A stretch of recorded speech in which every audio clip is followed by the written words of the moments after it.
Thank you. Have a good night. Appreciate it.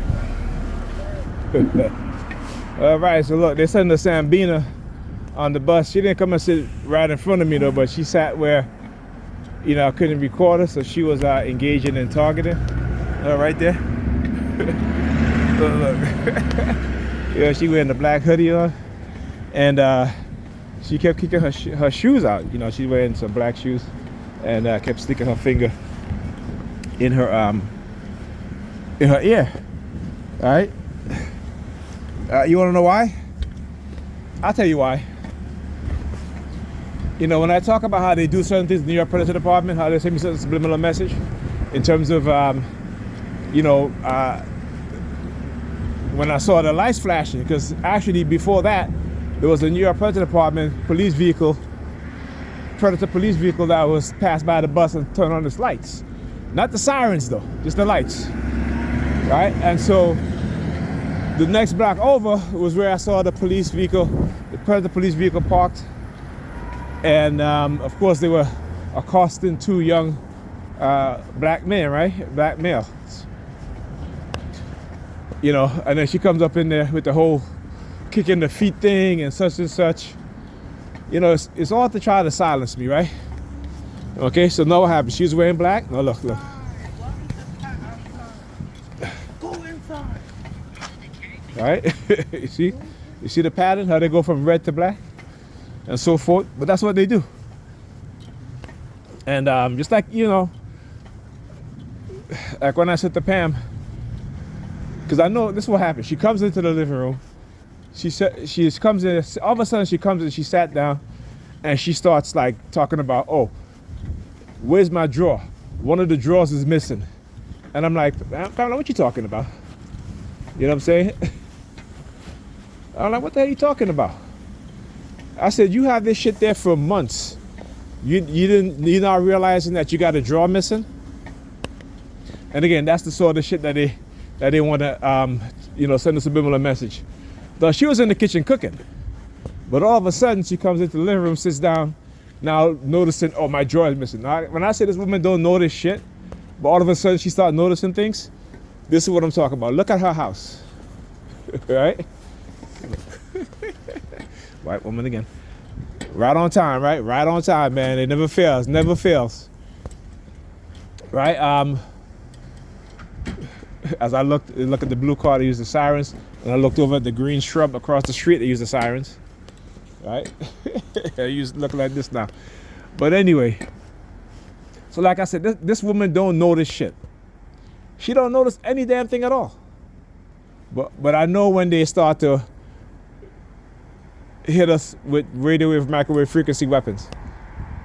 Because all of a sudden, she's cooking in the kitchen, she comes and she sits down and her drawer, or one of my drawers, this and that. I'm like, Pam, what the hell are you talking about? I said, this shit been there since forever. You now notice it missing? You've been here all damn day. You now notice it missing. You've been in the living room multiple times. You now notice it's missing. Why is that a problem? Why does I said, because listen, I'm not here to play games with you, okay? So stop that shit. And like I tell you, I said, I'm gonna call you out every single time. Every single time.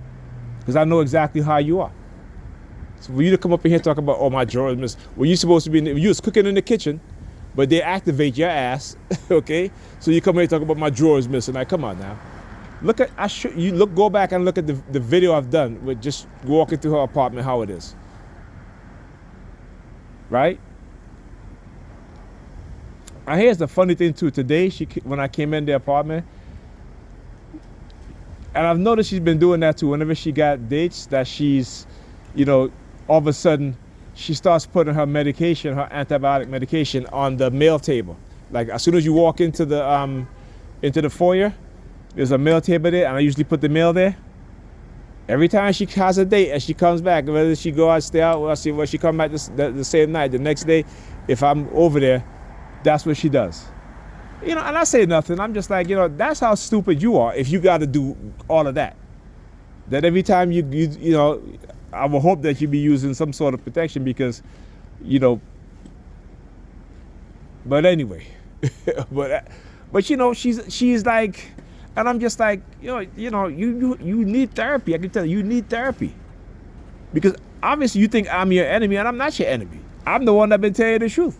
They've been lying to your ass. But because you figure you're getting some fun out of it, and again, go look at the video I did talking about abandonment of the kids in school, like her, not taking the kids to school, or not make sure they get to school. And when I talk about abandonment for fun, and it gives you a breakdown of how these women, that they need psychological help, they need therapy, but they won't go get therapy. They're not going to get therapy because what it is, they're addicted to the rush of sleeping with different men, playing with their lives. It becomes a rush for them, And if they get an STD, they would just go spread it or go get antibiotics, and then it's back to the same thing again. It's like because they're operating on a subconscious programming, and I try to get her to understand that. I try to get her to know. I say, why do you think black women, when they divorce their husband or they break up with their boyfriend, what have you, why do you think they all go through the exact same thing? Sleeping with, I'm not saying all of them, but that's the majority of them. Sleeping with many different men, engaging in sexual activities that they would not have because they were unless they were in a marriage that, that's what they did. But for the most part, that's just a small percentage of them. Right? But chasing after men who, because they want to feel young, they want to experience, being young again. They never grow up in their mind, but their body gets older, and they become so jaded when they go up that the men their age can't talk to them because they're so bitter and jaded. And listen, no one is born in this world to live life by themselves. Men understand that, and men can recognize and men can say that. But it's the women, particularly in our communities, particularly because how they've been manipulated. They're the ones talking about they don't need no man. And this is why the men are done. The men are like, you know what? Leave them be. Leave them be. Until they have some level of consciousness and self-awareness, until they start to understand war is being raged on them, and I understand that we can't even see it. I couldn't see it before. Right? But I can see it, and I can show it, because I've experienced it, I've studied it, I've learned it. Right? I've dedicated myself to a decade and a half of studying what it is that they do. Everything that they do. Right? Finally, I'm at the point where I let them know that I am not afraid to die. You cannot use fear to try to control me. And if I die, you'll die. It's as simple as that. I could die, you can die. Don't think that you're invincible. Don't think that you can't be touched. You want to send me subliminal message about being assassinated? You could be assassinated too. You want to send me subliminal message about hurting my children? Your children gonna get hurt too. Simple as that. All right? Talk to you guys in the next video.